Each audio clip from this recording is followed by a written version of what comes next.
Well, in today's video, I want to talk about sponge filters, and I want someone to comment and tell me if they are as misinformed as I have been all these years about how to connect and disconnect your sponge filter when you're cleaning it. Well, I feel so silly, but I was doing it wrong for years. For years. Am I the only one that was doing it this way?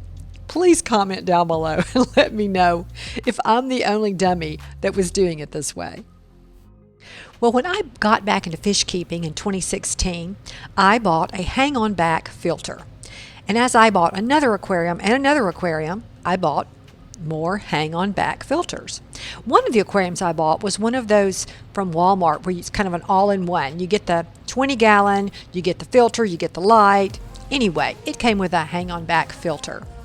And I even, after watching a few videos, bought a sponge to go on the end of the intake so I wouldn't get some of my smaller fish and my fry sucked up into my intake.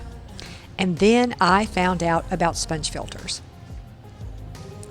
Well, I don't know how long sponge filters have been around. I actually looked online to see if I could find that fact out, and I haven't found it yet. It says online that the sponge filters have been around a long time, but it's only recently that they've gotten so popular. Well, the sponge filter is definitely the way to go for me anyway. I've gotten rid of my hang-on backs. Well, actually, I've got them in a box, and I stuck them out in the garage. I think one day I might go back to them, but I doubt it. I really like a sponge filter. But when I hooked up my first sponge filter, I think I ordered it from Amazon, my first one. And I, put it together like you're supposed to, and I hooked up the air line to the top. Well, when it was time to clean the sponge filter, I would pull the air hose off the sponge filter. Yes, I was pulling the air hose off. So time after time, that air hose was getting a little stretched out. And then I would have a hard time when I would try to put it back on, it staying on. And I would have to be so careful. And it would take me sometimes a long time to get that sponge filter back in place under the water with that air hose not wanting to come off and just blow bubbles into the water. And then recently, this has just happened in the last few months, when I was cleaning my sponge filters, I just pulled and the little plastic piece on the top of the sponge filter came loose with the air hose still attached. And I thought, Eureka! This is what I should have been doing the entire time.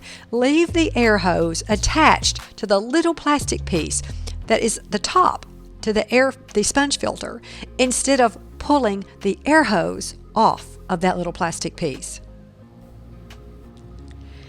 And then when you finish cleaning your sponge filter, you just put the top with the air hose connected back on your sponge filter. Easy peasy. Well, I don't know about you, but I did not know that's how you were to do it. Why did I not know this? It's made my life so much easier now that I don't take the air hose off of that plastic piece. I keep the air hose attached to that little top of the sponge filter, and I take that piece apart to pull my sponge off.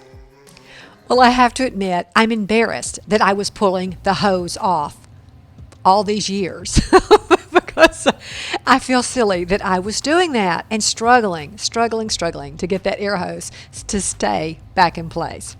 Well, I thought if I'm silly enough to have been doing it this way, maybe there's somebody out there that needs to see this video and do what I'm doing now, is leave that air hose attached to that little top plastic piece to your sponge filter. It will make cleaning your sponge filter so much easier and more enjoyable. Comment down below if you've been doing it wrong, or if you knew this the whole time and you just think, wow, why didn't she know this? Until next time, bye.